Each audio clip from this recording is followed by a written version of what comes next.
সারা দুনিয়ায় দিনের বার্তা করতে প্রচার ও প্রসার, কুরআন হাদিসের আলোকে শোনো বয়ান ভাই আমার।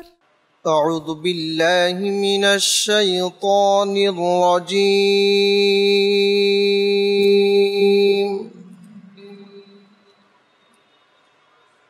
বিসমিল্লাহির রহমানির রহিম।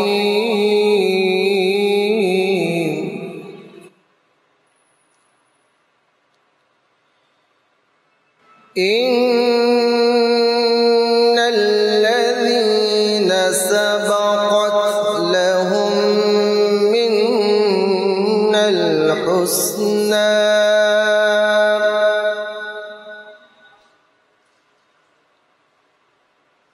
أولئك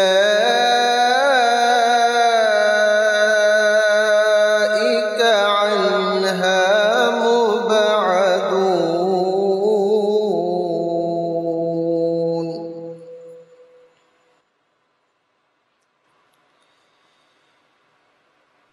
إن الذين سبقت لهم منا الحسنى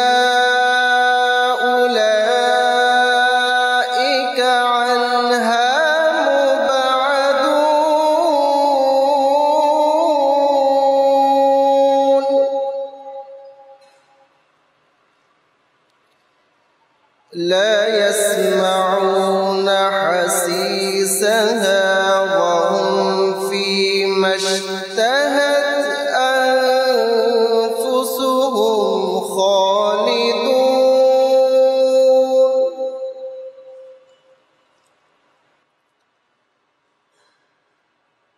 لا يحزنهم الفزع الأكبر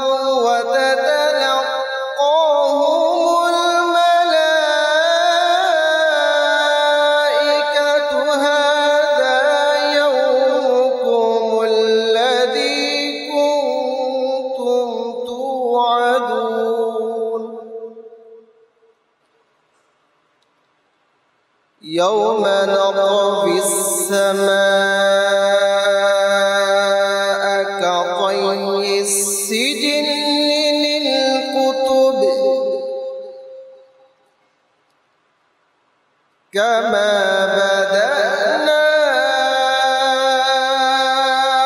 أول خلق نعيده وعدا علينا إنا كنا فاعلين.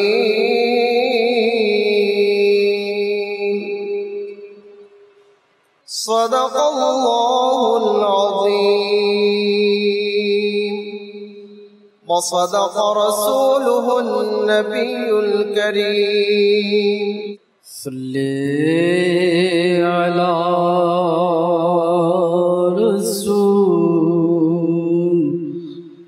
لنا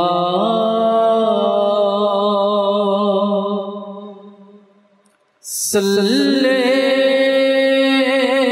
على محمد صلِّ على شفيعنا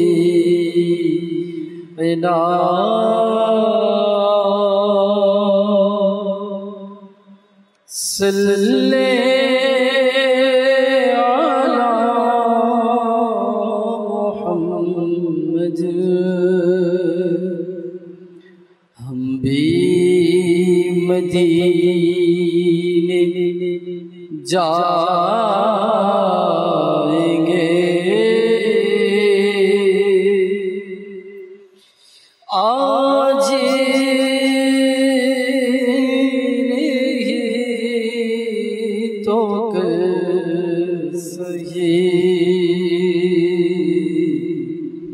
آقا میں بلائیں گے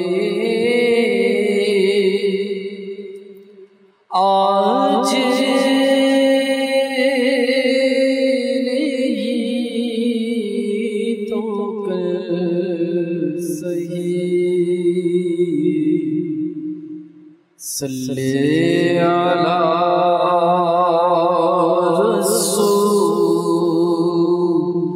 रसूलिना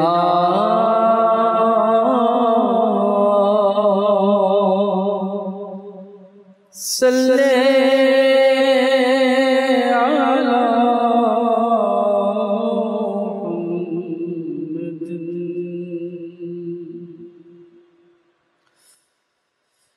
सबसे औला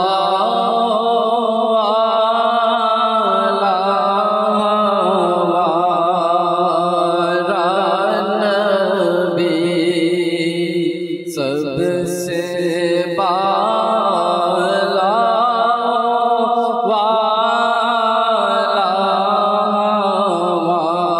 हमारा नबी, सबसे औला आला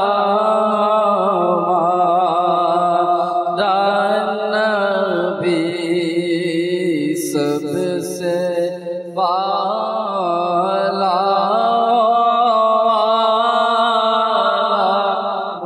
हमारा नबी, खल्क से औलिया औलिया से रसूल,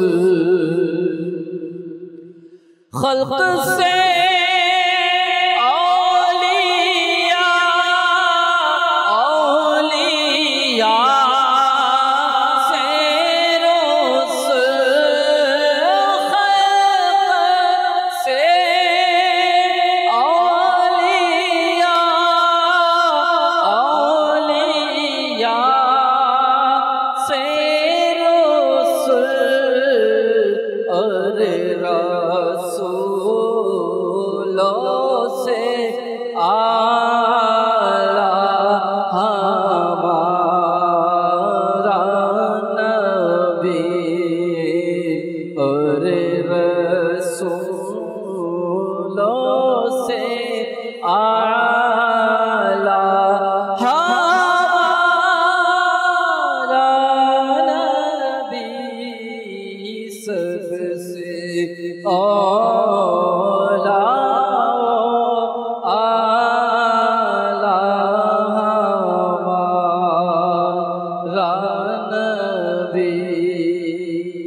सारे अच्छों में अच्छा समझिए जिसे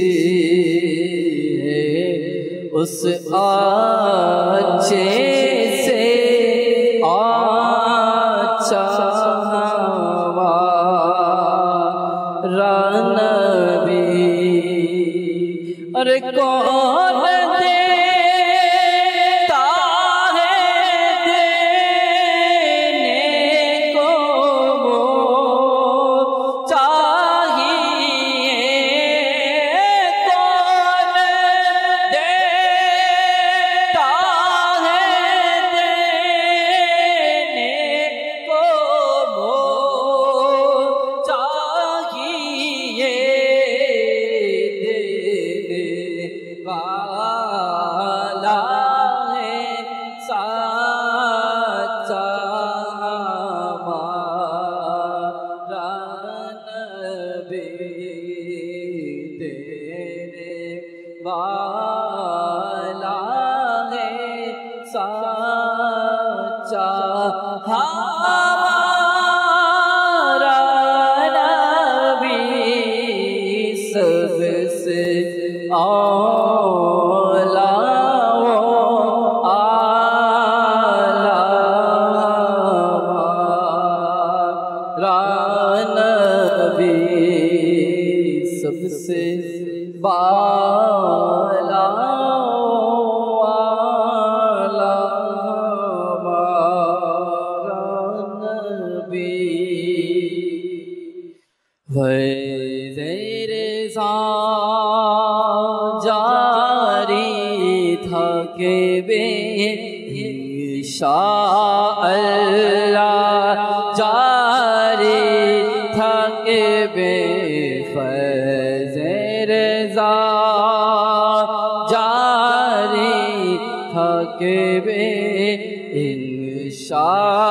ইনশাআল্লাহ জারি থাকবে তুমি বাতিলদের মিটালে হে ইমাম আহমদ রজা তুমি বাতিলদের মিটালে হে ইমাম আহমদ রজা দীনের ইশারা জাগালে হে ইমাম আহমদ রজা ফৈজ রজা জারি থাকবে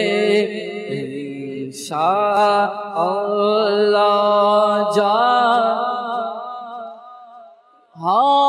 বাতিলদের গুমরাহি যখন চলছিল ভারত জুড়ে বাতিলদের গুমরাহি যখন চলছিল ভারত জুড়ে তুমি মুজাদ্দিদ হয়ে এলে হে ইমাম আহমদ রজা ফৈজ রজা জারি থাকবে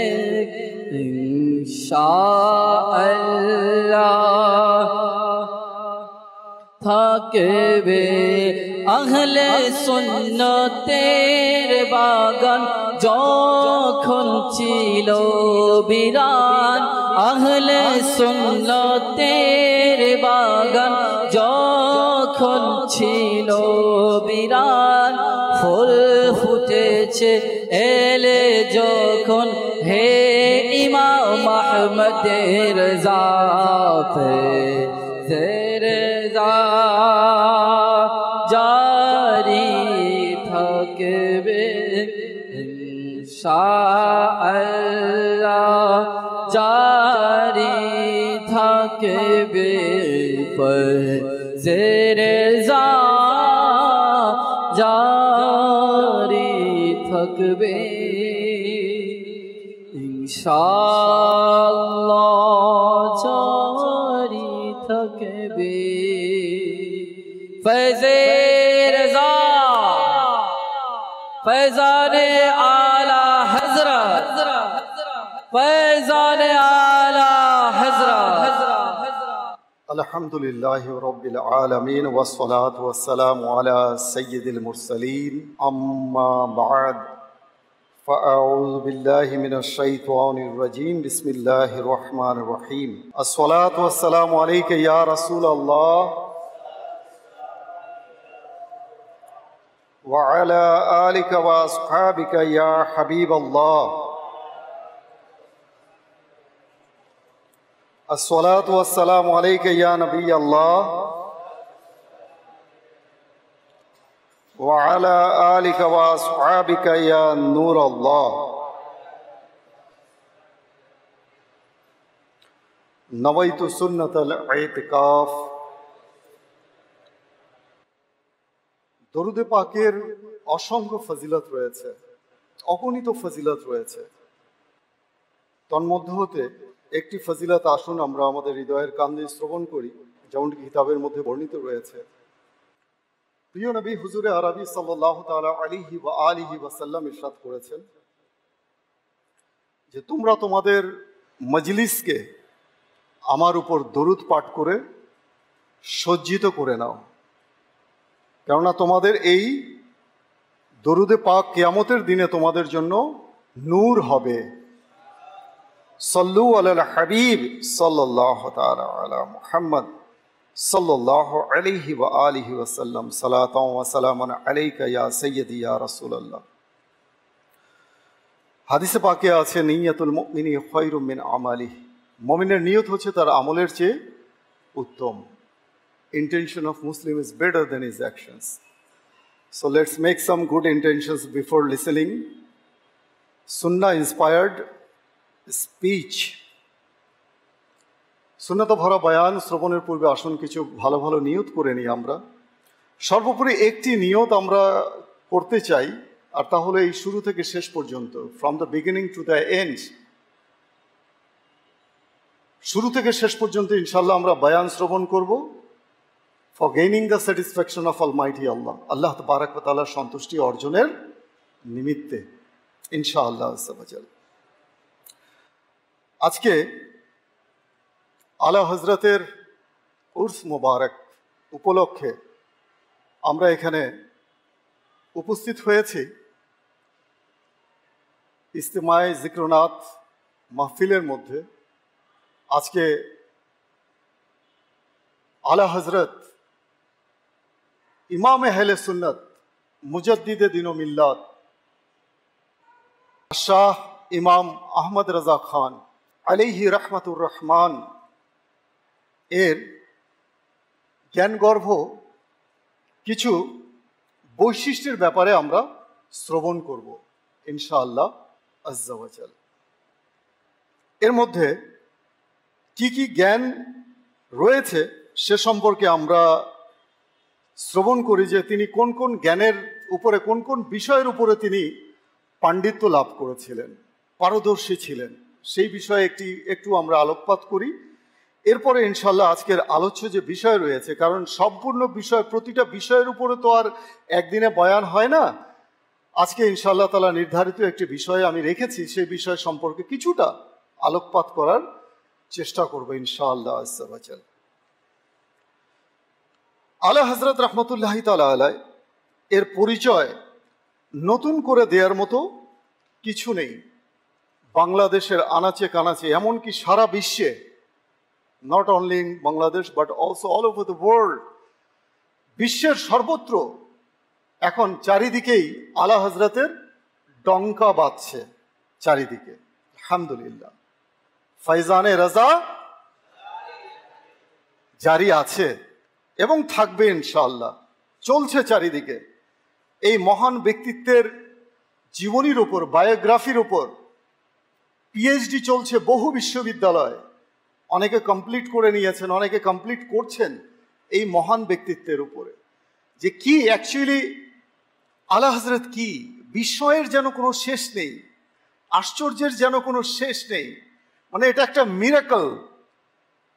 উলামায়ে কেরাম বলেন যে আল্লাহ নবী সাল্লাল্লাহু আলাইহি ওয়াসাল্লামের অজস্র মুজিজার মাঝে একটি মুজিজা হচ্ছেন আলা হযরত। এটা ইশক ও মহব্বতের মাধ্যমে বুঝে নিতে হবে, যদিও বিষয়টা একটু জটিল যে আলা হযরত আবার মুজিজা হন কি করে। যাই হোক, আমি সেদিকে যাচ্ছি না। তো আলা হযরতের ব্যক্তিত্ব, আলা হযরতের যে পার্সোনালিটি এত বৈচিত্র্যময়, এত বিস্ময়কর যে সেই বিস্ময়ের অনুসন্ধান করছেন আজও বিশ্বের তাবড় তাবড় ওলামায়ে কেরাম, বড় বড় মনীষী তার জীবনী নিয়ে গবেষণা করছেন যে আলা হযরতের জীবনী কেমন ছিল, তার পার্সোনালিটি কেমন ছিল।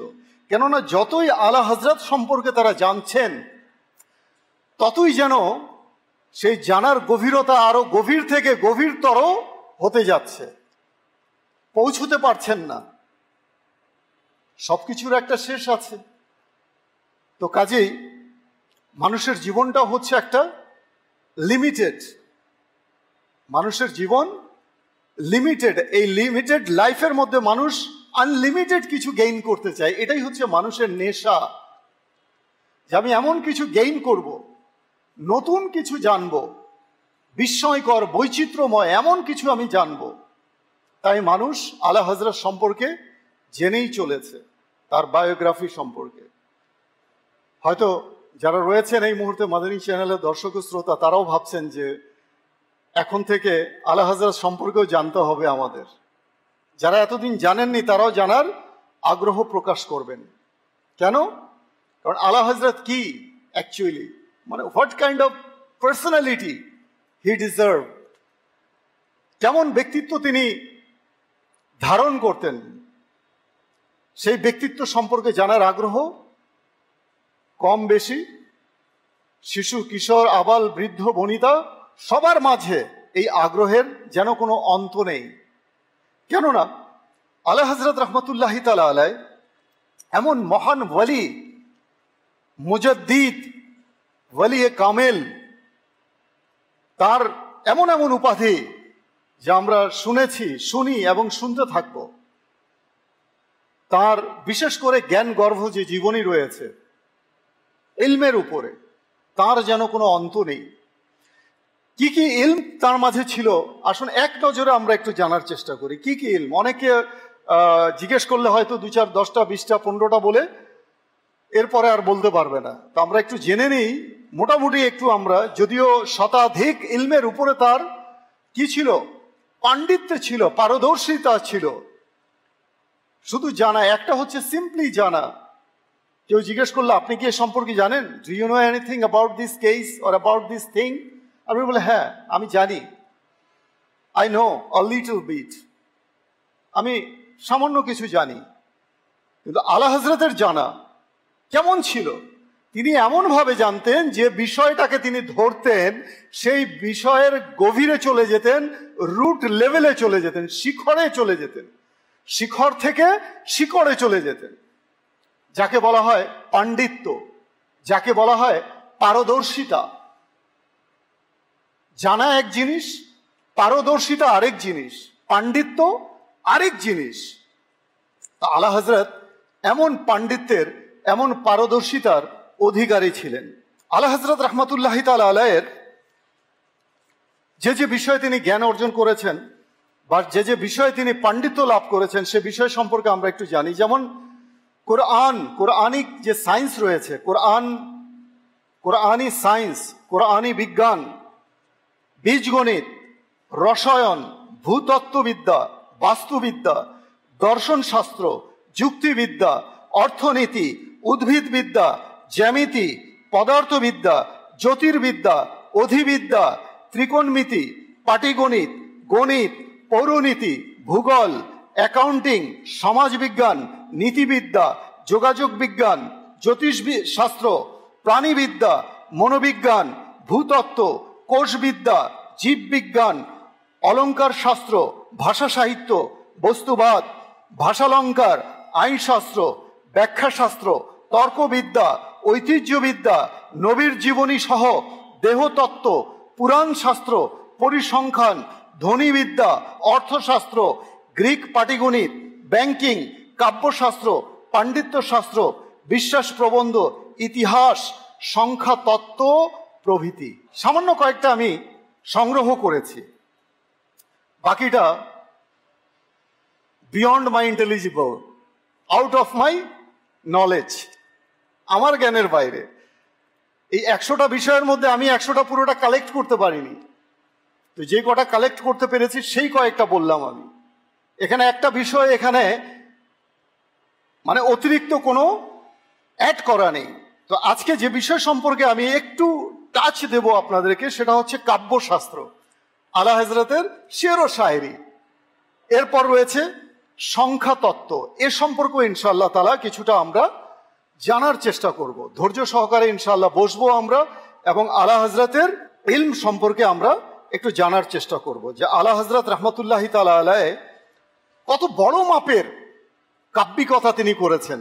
কবি তো পৃথিবীতে অনেক এসেছে, কবি সাহিত্যিক পৃথিবীতে অনেক এসেছেন, কিন্তু আমার আলা হযরত কেমন সাহিত্যিক ছিলেন, কেমন কবি ছিলেন, কেমন শের ও শায়েরি করেছেন, তার ফাসাহাত বালাগাতের যে মানদণ্ড কেমন ছিল, সে সম্পর্কে ইনশাআল্লাহ তাআলা একটু আজকে জানার চেষ্টা করব। প্রথমে যদি আমি সংখ্যাতত্ত্ব অর্থাৎ ইলমে আবজাদের ব্যাপারে যদি বলি, ইলমে আদাদের ব্যাপারে যদি বলি, অর্থাৎ সংখ্যা তত্ত্বের বিষয়ে যদি বলি, তো আলা হযরত রাহমাতুল্লাহি তাআলা আলাইহি সংখ্যা তত্ত্বকে এমনভাবে অর্জন করেছিলেন, এই ইলমে আবজাদকে এমনভাবে তিনি গেইন করেছিলেন যে তিনি অনেক বিষয়ে তিনি এর আবজাদ বের করেছেন, অনেক বিষয়।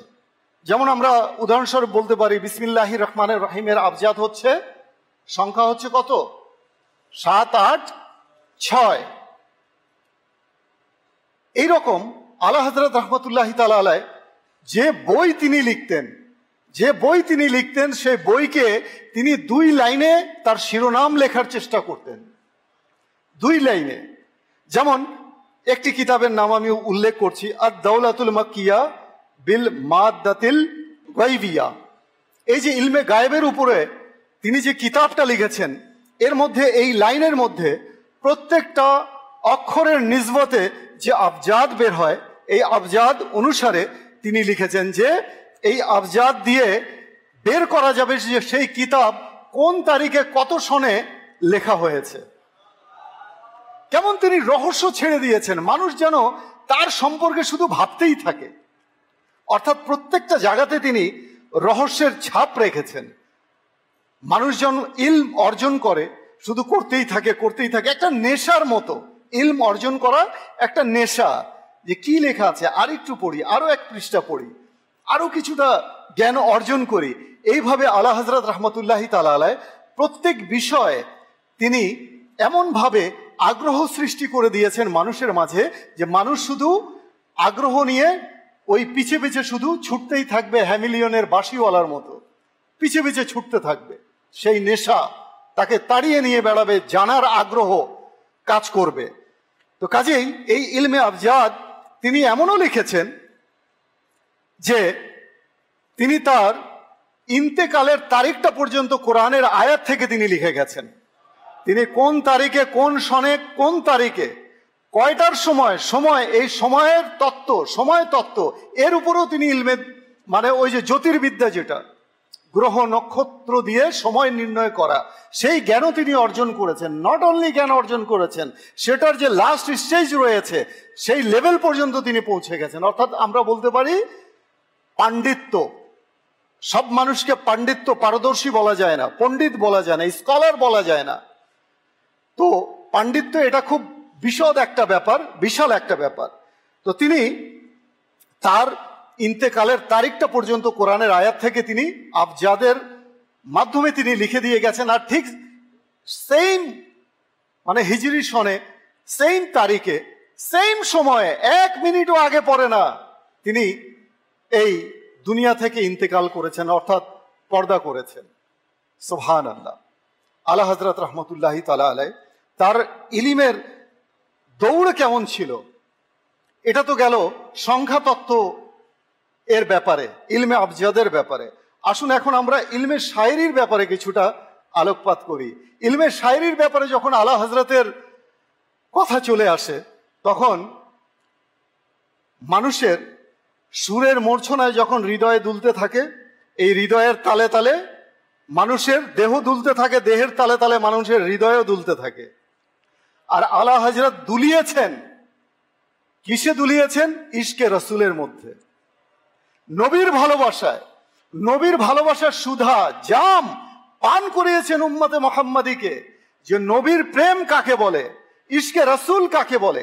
আজকে আমরা ভালোবাসা এবং ইশক এরও ডেফিনেশন ইনশাআল্লাহ তাআলা জানবো, যে what is the definition between ভালোবাসা অ্যান্ড ইশক। অর্থাৎ ইশক কি জিনিস, ভালোবাসা কি জিনিস, সে সম্পর্কে ইনশাআল্লাহ তাআলা আমরা জানবো। যেমন সবাই নবীকে আমরা ভালোবাসি, সবাই কিন্তু নবীকে ভালোবাসি, ভালোবাসার দাবি আমরা সবাই করি। কেউ যদি কাউকে প্রশ্ন করে, do you love our beloved prophet সাল্লাল্লাহু আলাইহি ওয়াসাল্লাম, everyone says that, oh yeah, I must love our beloved prophet sallallahu alaihi wasallam. অবশ্যই আমি ভালোবাসি আমার নবীকে। কিন্তু যদি প্রশ্ন করা হয়, তুমি কি আশিকে রাসূল, are you the devotee of beloved prophet sallallahu alaihi wasallam, then everyone have to stop, everyone have to be stopped. থামতে হবে, তাকে ভাবতে হবে যে আমি ভালো তো বাসি, কিন্তু ইশক এখনো করতে পেরেছি কিনা এটা আমার সন্দেহ আছে, আমি আশিক হতে পেরেছি কিনা সন্দেহ আছে। কাজে আসছি সেই সম্পর্কে। চমৎকার একটি ঘটনা দিয়ে শুরু করবো ইনশাআল্লাহ তাআলা। জানি না আজকে সময় কতটুকু আমি পাবো, তারপরও চেষ্টা করব আপনাদেরকে যথাসাধ্য ইনশাআল্লাহ কিছুটা টাচ দেওয়ার জন্য।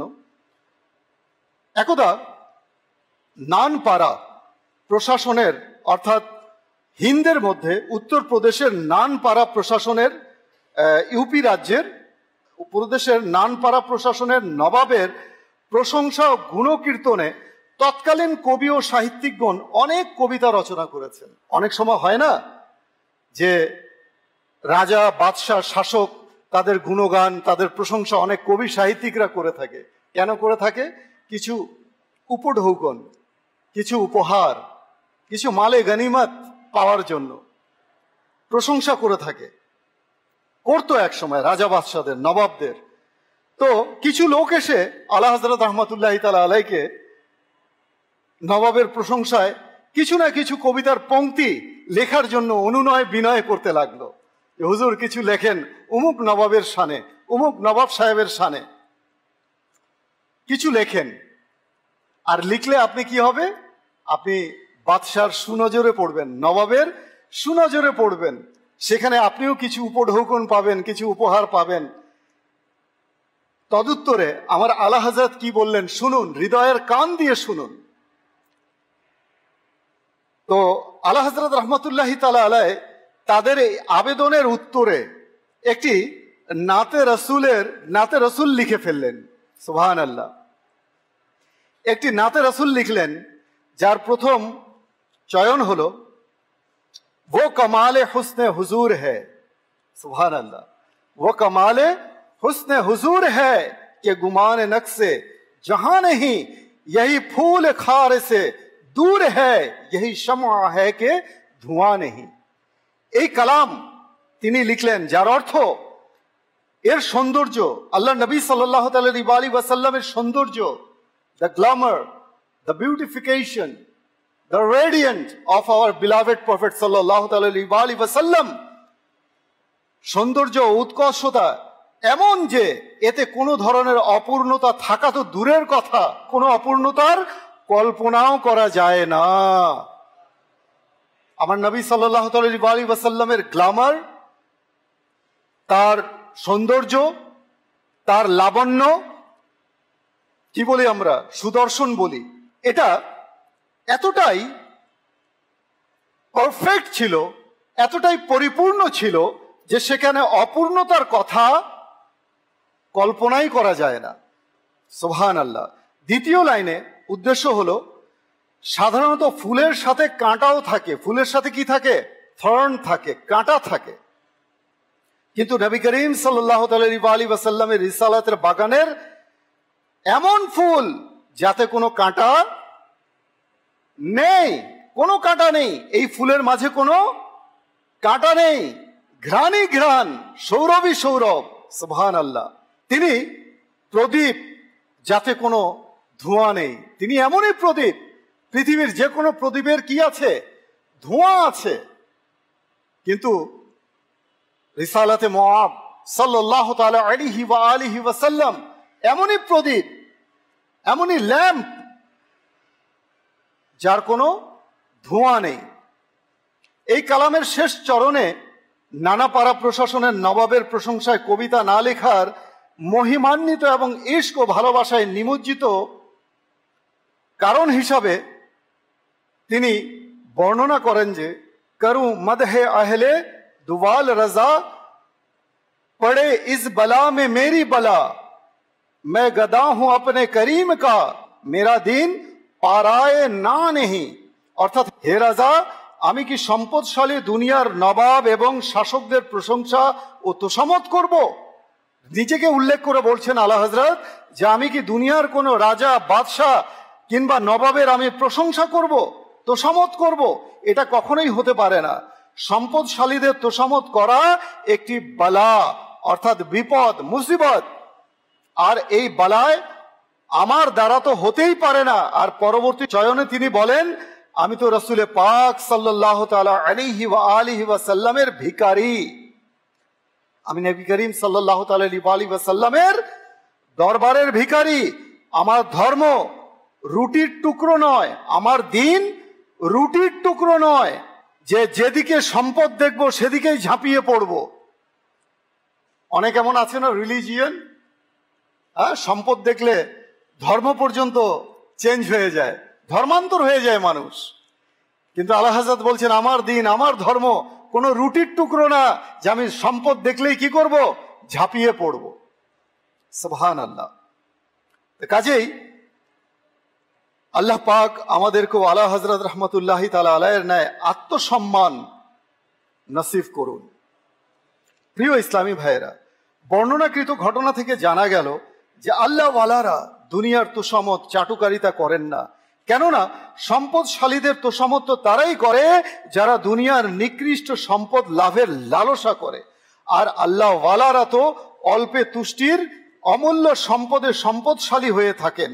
আল্লাহ ওয়ালাদের দৃষ্টি সম্পদশালীদের সম্পদের প্রতি নয়, বরং আল্লাহ ওয়ালাদের আল্লাহ পাকের রহমতের প্রতি ভরসা হয়ে থাকে। আল্লাহ ওয়ালাদের অন্তর আল্লাহ পাকের ভালোবাসা এবং রাসূলের ভালোবাসায় আবাদ হয়ে থাকে। মনে রাখবেন, সম্পদশালীদের চাটুকারিতা করা, তাদের তোষামত করা শরীয়তের দৃষ্টিতে কঠোরভাবে নিষেধ ও দ্বীনের জন্য ক্ষতিকর বলা হয়েছে। আসুন তোষামদের নিন্দায় দুটি হাদিসে পাক আমরা শ্রবণ করি। নাম্বার 1, আল্লাহ নবী সাল্লাল্লাহু তাআলা আলাইহি ওয়াসাল্লাম ইরশাদ করেন, কি ইরশাদ করেন? যখন কেউ কুরআন পাঠ করলো এবং আমলদার আলিম হলো, অতঃপর বাদশাহের দরজায় তার চাটুকারিতা করলো এবং তার সম্পদের লালসায় এলো, তবে সেই বাদশাহের গুনাহের সমান দোজখের আগুনে প্রবেশ করলো। সেই বাদশার যত গুনাহ হবে, যেই গুনাহের কারণে সে দোজখে প্রবেশ করবে, সম গুনাহের অধিকারী হয়ে সেই প্রশংসাকারীও চাটুকারিতাকারীও কি করবে? সেই জাহান্নামে প্রবেশ করবে। নাম্বার 2, আল্লাহ নবী আরো ইরশাদ করেন, মুমিন তোষামতকারী নয়। মুমিন কি নয়? তোষামতকারী নয়।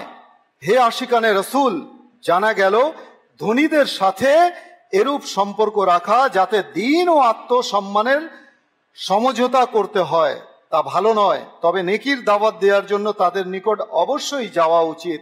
আল্লাহ পাক একনিষ্ঠতার সাথে দ্বীনের খেদমত করার তৌফিক আমাদেরকে দান করুন। প্রিয় ইসলামী ভাইয়েরা এবং মাদানী চ্যানেলের দর্শক ও শ্রোতা, আল্লাহ তাআলা আমাদেরকে যুগে যুগে এই দুনিয়ার মধ্যে প্রতি 100 বছরে মুজাদ্দিদ পাঠিয়েছেন, যারা সংস্কারক।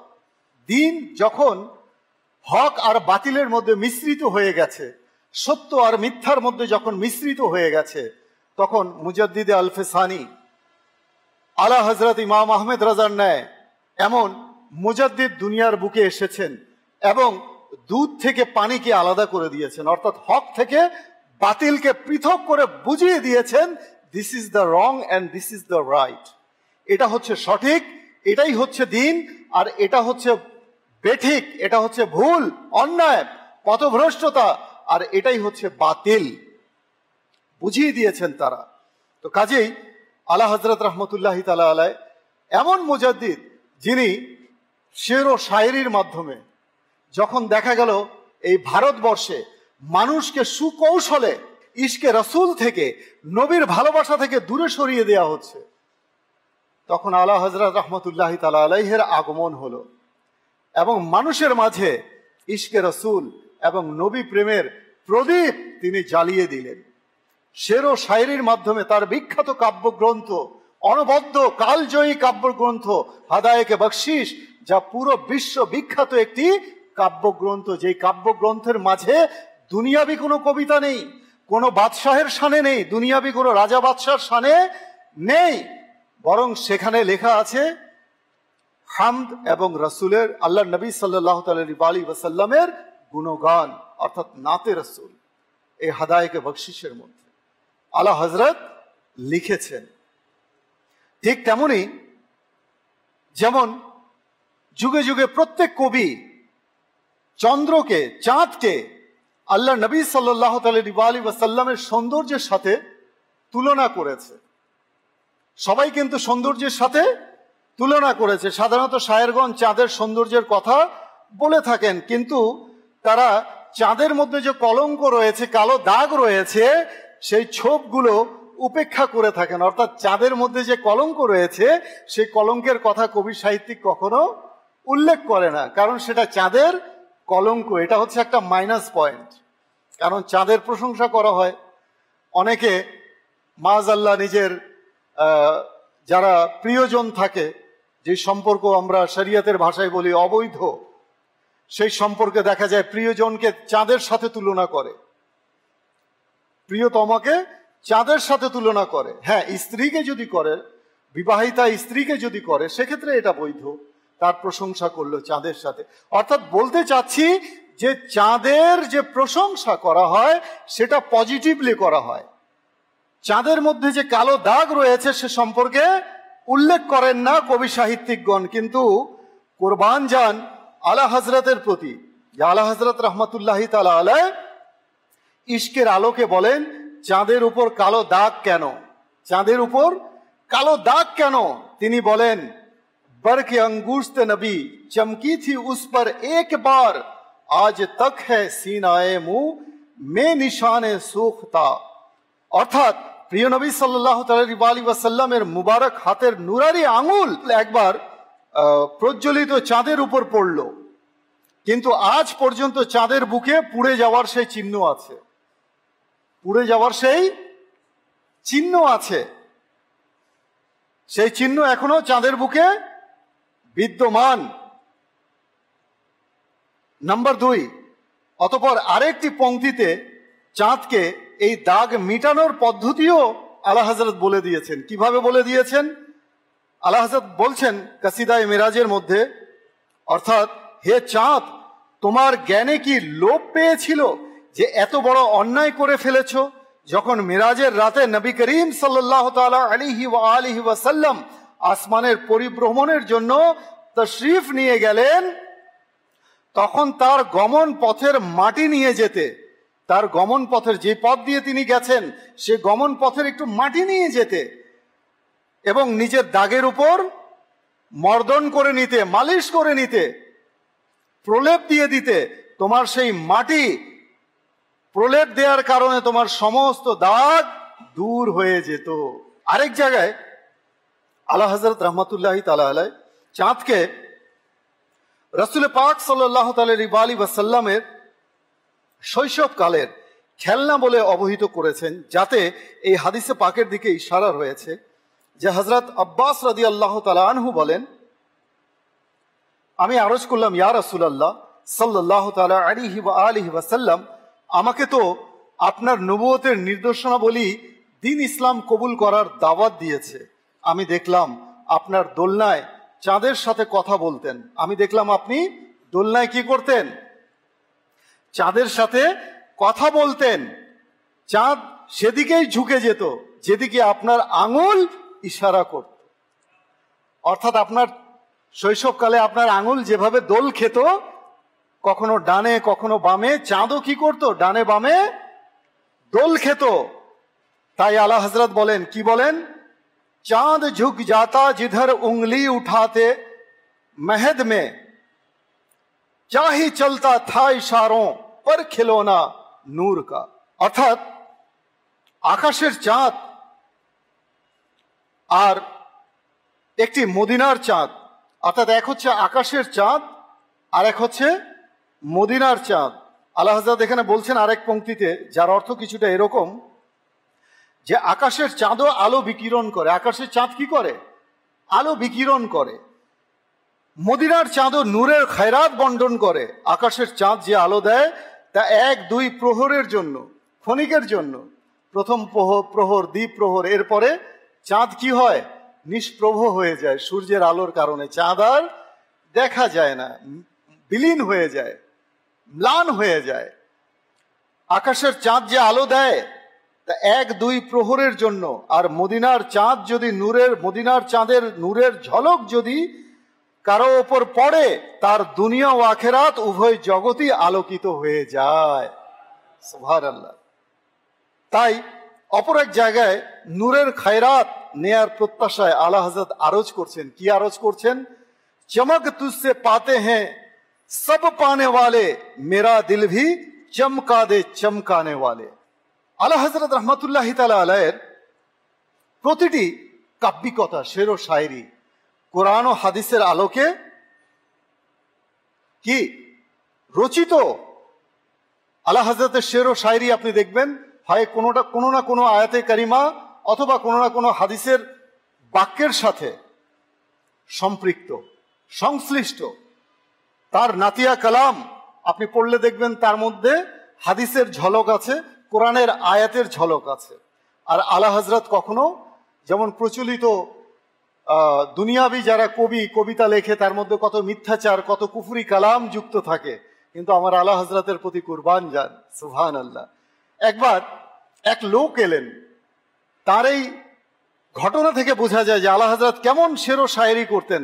সেই শের ও শায়েরির মধ্যে সত্যতার নিরিখে, সত্যতার ভিত্তিতে তার কাব্যিকতা কেমন ছিল, এই ঘটনার দ্বারা প্রতীয়মান হয়। একবার এক ব্যক্তি এসে বললেন যে হুজুর, আমি সংক্ষিপ্তভাবে বলছি, মেরা ইয়ে কালাম যারা নজরে সানি ফরমা দিজি, একটু দেখে দেন যে আমার এটা ছন্দ ঠিক আছে কিনা, কাব্যিকতা ঠিক আছে কিনা। সেখানে কিছুটা এমন লেখা ছিল, ইয়া রাসূলুল্লাহ আপকি ইয়াদোं में না মুঝে नींद आती है না ভুক आता है, মানে আপনার স্মরণে আমার আহারও নেই, নিদ্রাও নেই, হ্যাঁ, আমি ব্যাকুল হয়ে আছি আপনার ভালোবাসায়, আপনার বিচ্ছেদে, বিরহ বেদনায় আমি খুব ব্যাকুল।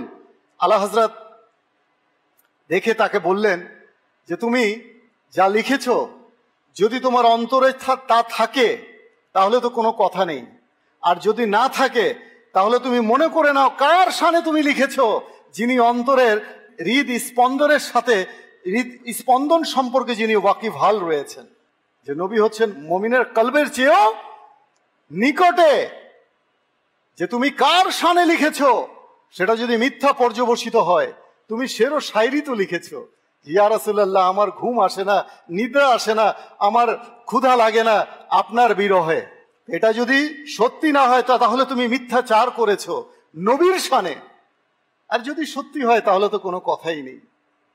আলা হযরত কেমন তিনি কাব্যিকতা করেছেন, তিনি নাতে রসুল লিখেছেন, নাতিয়া কালাম তিনি লিখেছেন, কাব্যিকতা তিনি করেছেন কতটা সত্যতার ভিত্তিতে। এক জায়গায় তিনি লিখেছেন তার কালামের মধ্যে, ফির দেখা দে वो रुख ए मेहरे फरोजा हमको याद में जिसकी नहीं होश तनो जा हमको, या रसूल अल्लाह फिर देखा दे वो रुख, या रसूल अल्लाह আপনার সেই নুরানি চেহারা, রুখসার রুখ আবারও দেখিয়ে দিন।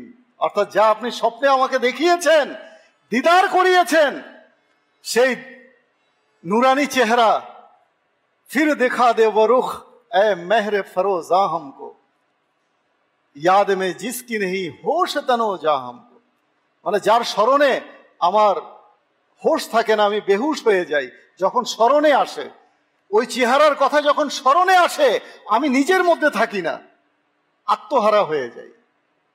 কেমন শের ও শায়রি করেছেন আলা হযরত রহমতুল্লাহি তাআলা আলাইহি।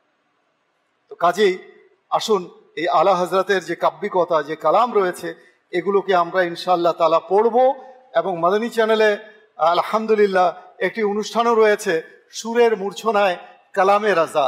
এই অনুষ্ঠান দেখলে ইনশাআল্লাহ তাআলা আলা হযরতের যে কাব্যিকতা রয়েছে, যে কটাই পর্ব সেখানে আছে, আপনারা তার ব্যাখ্যা সম্পর্কে জানতে পারবেন। কেননা আলা হযরতের কালামের এক একটা ওয়ার্ডের অর্থ জানার জন্য এমন এমন কঠিন কঠিন শব্দ সেখানে আছে যে ওলামায়ে কেরাম কি করেন, লোগাত নিয়ে বসেন, অভিধান নিয়ে বসেন, তার অর্থ জানার জন্য ডিকশনারি নিয়ে বসেন, না হলে সেই কালামের অর্থ পর্যন্ত জানা যাবে না।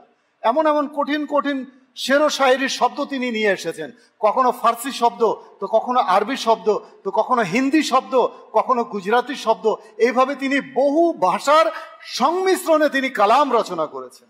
একবার তো এক কালাম তিনি এমনভাবে রচনা করেছেন, কালামটা 4টা ভাষায়, আরবি, ফার্সি, উর্দু আর হিন্দি, এই 4টা ভাষায় তিনি এই কালামটা পড়েছেন। বিশ্ববিখ্যাত এই কালাম, অনেক শায়ের এই কালাম পড়ে থাকেন। তো কাজেই আলা হযরত রহমতুল্লাহি তাআলা যে কাব্যিকতার যে জ্ঞান ছিল খুবই গভীর ছিল, সুগভীর, বরং গভীর থেকে গভীরতর। আলা হযরত রহমতুল্লাহি তাআলা আমি বলবো না যে তার অসীম জ্ঞান ছিল, হ্যাঁ, অসীম জ্ঞানের মালিককে একমাত্র আল্লাহ তাআলা, অসীম জ্ঞানের মালিক।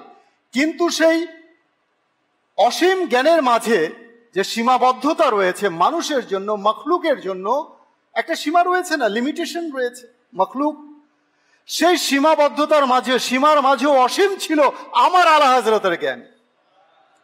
সীমার মাঝে অসীম তুমি, সীমার মধ্যেও তার জ্ঞান অসীম ছিল।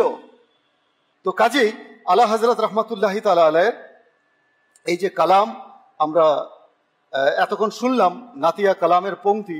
তো আমরা ইনশাআল্লাহ তাআলা আপনারা যারা এখানে তোলাবায়ে কেরাম রয়েছেন, তালিবে ইলম রয়েছেন, জামিয়াতুল মদিনার অনেকে শিক্ষক রয়েছেন, মাদানী রয়েছেন, তো আপনারা পড়েন সব সময়। আমি জানি হাদায়েকে বকশিশ এমনই এক যা ইশকে রাসূলকে, নবীর প্রেমকে, নবীর ভালোবাসাকে বাড়িয়ে দেয়, বহু গুণে বাড়িয়ে দেয়। যারা একবার এর মজা পেয়েছে, একবার এর স্বাদ পেয়েছে, তারা কখনো এই হাদায়েকে বকশিশ থেকে বিমুখ হয় না, তারা পড়তেই থাকে। আর এটা পড়ার জন্য প্রথমত তো উর্দু ভাষার জ্ঞান লাগবে, কেননা এখনো বাংলা অনুবাদ হয়েছে বোধহয় ব্যাখ্যাটা হাদায়েকে বকশিশে, বাজারে হয়তো পাওয়া যাচ্ছে। তো যাই হোক, এটা যদি আমরা পড়ি আমাদের লাভ কি? ইশকে রাসূল বাড়বে, নবীর প্রতি ভালোবাসা বাড়বে। নবীর প্রতি ভালোবাসা যদি না থাকে, সার শূন্য, সব শূন্য। তাই আমি মাঝে মাঝে বলি যে আমলে যদি একটু ঘাটতি হয়, আমলে যদি একটু ঘাটতি হয়, তবু কিয়ামতের দিন বান্দা তরি পার হয়ে যাবে, পেরিয়ে যাবে বান্দা, তরি পার হয়ে যাবে। কিন্তু আদবে যেন ঘাটতি না হয়, কখনো যেন আদবে ঘাটতি না হয়। ইবলিসের ইলমের অভাব ছিল? মুআল্লিমুল মালায়েকা কি ছিল? শিক্ষক ছিল। আপনারা তো জানেন জ্ঞানের কোনো অভাব ছিল না, আমলেরও কোনো অভাব ছিল না। বলা হয়ে থাকে যে তার সিজদাকে যদি জমিনের বুকে যদি বিছিয়ে দেয়া হয় পিঁপড়া চলারও, কিন্তু সে মরদুদ হলো কেন, অভিশপ্ত হলো কেন? আদবের কারণে, আদবের ঘাটতির কারণে। বেআদব বেনসিব, বা আদব বা নসিব। সৌভাগ্যবান তারাই যাদের মধ্যে শিষ্টাচার রয়েছে, যাদের মধ্যে শিষ্টাচার নেই, বেআদব, এদের মতো হতভাগা আর দুনিয়াতে নেই। আল্লাহ তাআলা আমাদেরকে সৌভাগ্যবান, দোয়াও করতে হবে আল্লাহ তাআলা যেন আমাদেরকে বেয়াদবি থেকে যেন আমাদেরকে দূরে রাখেন আল্লাহ তাআলা। আলা হযরতও দোয়া করেছেন। খুব সম্ভবত আমির আহলে সুন্নাত অথবা আলা হযরত, maybe if I have not wrong, লিখেছেন महफूज सदा रखना शाह बेअदबों से और मुझसे भी सरजद ना कभी बेअदबी हो। या रसूल अल्लाह महफूज सदा रखना शाह, या रसूल अल्लाह আমাকে সব সময় সুরক্ষিত রাখবেন বেআদবো সে, বেয়াদবদের থেকে। যারা বেয়াদব, যাদের মাঝে কোনো আদব নেই, শিষ্টাচার বর্জিত, তাদের থেকে আমাকে সব সময় সুরক্ষিত রাখবেন। অতঃপর কি বলছেন? और मुझसे भी सरजद ना कभी बेअदबी हो। যে আমার দ্বারা জানতে তো নাই, নোয়িংলি তো নাই, না দানিস্তা গैर দানিস্তা अनजाने में भी बेअदबी ना हो। অজান্তেও যেন আমার দ্বারা বেয়াদবি না হয়ে যায়। জানতে তো নাই, আমি তো করবই না জানতে, জানা সত্ত্বে অজান্তেও যেন আমার দ্বারা বেয়াদবি না হয়। এটা অনেক বড় দোয়া, আমাদের সবার করা উচিত। বড়দের সম্মান, আলিম ওলামায়ে কেরামের সম্মান, পীর ও মুর্শিদের সম্মান, মাশায়েখে কেরামের সম্মান, বুজুর্গানে কেরামের সম্মান, মাতা পিতার সম্মান, শিক্ষকের সম্মান, বয়োজ্যেষ্ঠদের সম্মান আল্লাহ তাআলা আমাদেরকে নসিব করুন। এর মধ্যে কোনো ক্ষয় হবে না, কোনো লয় হবে না সম্মানের মাঝে। হ্যাঁ, বেয়াদবি যদি করি তাহলে এর মাঝে অনেক কিছু হারিয়ে যাওয়ার সম্ভাবনা আছে। কবি বলেছেন না যে আমল সে বনতি হ্যায় জিন্দগি জন্নত और जहन्नम भी ये खाकी अपनी फितरत में ना नूरी है ना नारी। তো আমি এখানে একটু অ্যাড করি, সারপ্লাস করি, সেটা হচ্ছে এই যে আদব সে বনতি হ্যায় জিন্দগি জন্নত और जहन्नम भी ये खाकी अपनी फितरत में ना नूरी है ना नारी। এই যে আমাদের দেহ, আমাদের সৌন্দর্যের কারণে, রূপের কারণে, লাবণ্যের কারণে কিন্তু জান্নাতে যাবে না এই মাটির দেহ। কিসের কারণে যাবে?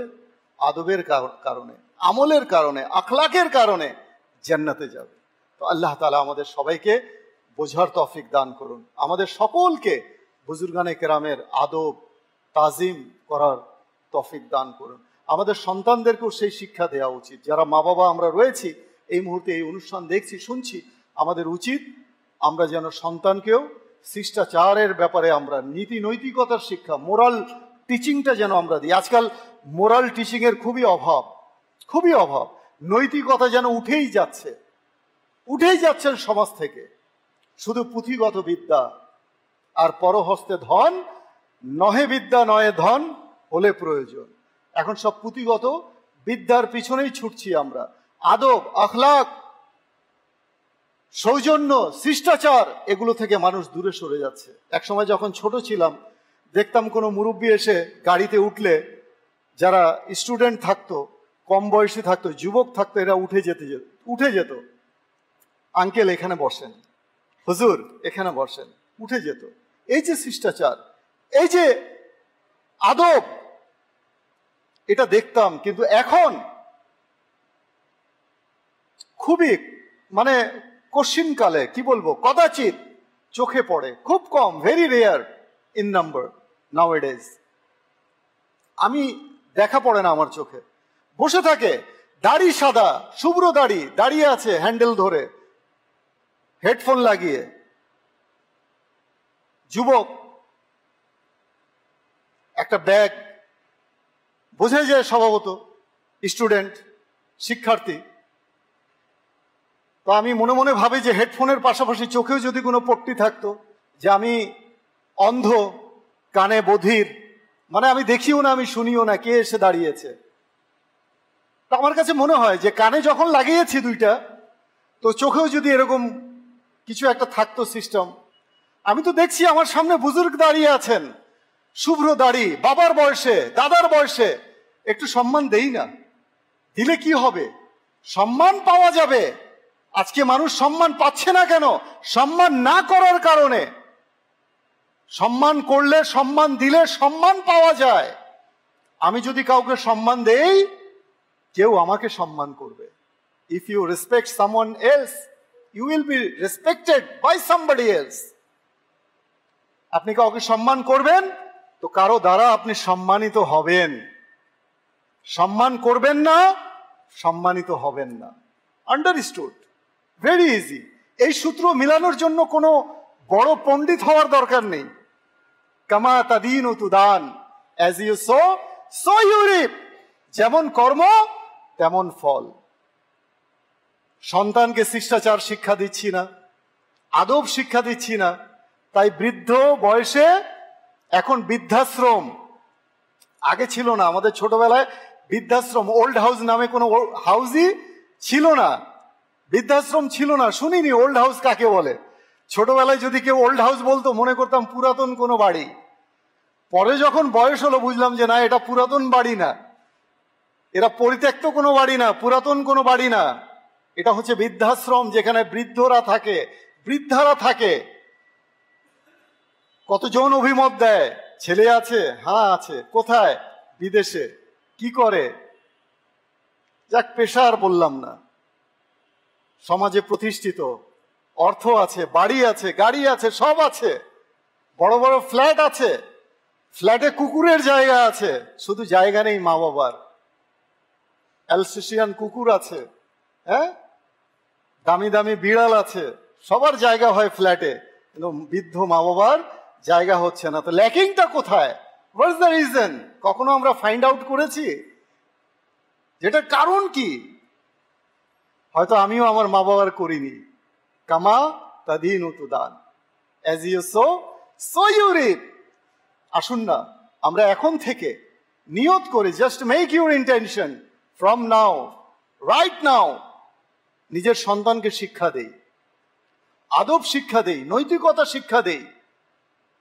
আর এটাই থেকে যাবে দুনিয়াতে। সর্বোপরি নবীর প্রতি ভালোবাসা। হাদিসে পাকে আছে না যে তোমরা তিনটি বিষয় তোমাদের সন্তানকে শিক্ষা দাও। এক হচ্ছে কোরআনের শিক্ষা, দ্বিতীয়ত নবীর প্রতি ভালোবাসা, তৃতীয়ত আহলে বাইতের প্রতি ভালোবাসা। তিনটি জিনিস তোমরা শিক্ষা দাও। আল্লাহ তাআলা আমাদেরকে বোঝার তৌফিক দান করুন। ইচ্ছে তো করে অনেক কথা বলি, সময়ের বাধ্যবাধকতা রয়েছে।